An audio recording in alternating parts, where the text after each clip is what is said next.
Last November, these people spoke for the trees.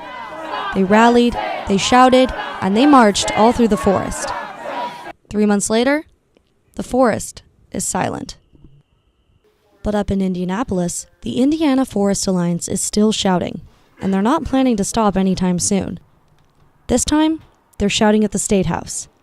A bill urged lawmakers to set aside 10% of state forests away from logging to private companies. That bill was killed at the end of January after being heard in both the House and the Senate. We've never had the kind of hostilities we have with state government over the management of public lands that we have now. And they've never logged the way they're logging now. They never did under previous Republican administrations log like this on the state forest at this level. Indiana's State Division of Forestry currently uses a single tree selection of mature, damaged, or diseased trees. They say this keeps the forest from overcrowding and manages the ecosystem over time. However, not everyone is so convinced. One person describes it looks like a bomb went off. That's the best description.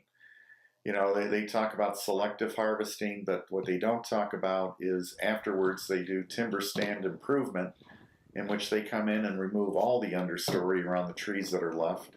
But according to the Alliance, it will cost the state more in the long run to pay for the damages the dead trees create after they've been logged. Down in Bloomington, signs scatter the roads. They're calling for Governor Holcomb to hear the trees please. These signs are sponsored by Save Yellowwood, an organization supported by the Indiana Forest Alliance. Jeff Stant has been in a long battle with Indiana, the state he's been trying to protect since he was in college himself. He said he's seen the movement change from social interaction to social media. And you reach many, many more people. I'm not so certain that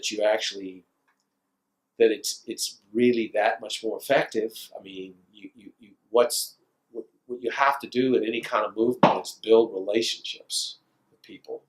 And that usually takes eye-to-eye contact, or voice-to-voice contact.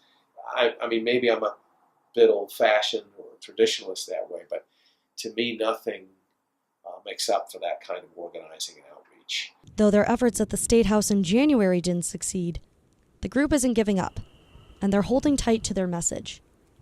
Through outreach and community organization, they're working towards something different than a political movement. They're working toward a people's movement. The battle is far from over, and we are gaining in our strength and our following, both at the Statehouse as well as throughout the state of Indiana. And so as long as, there's fight left in all of us here at the office and our volunteers, we're going to keep pushing on.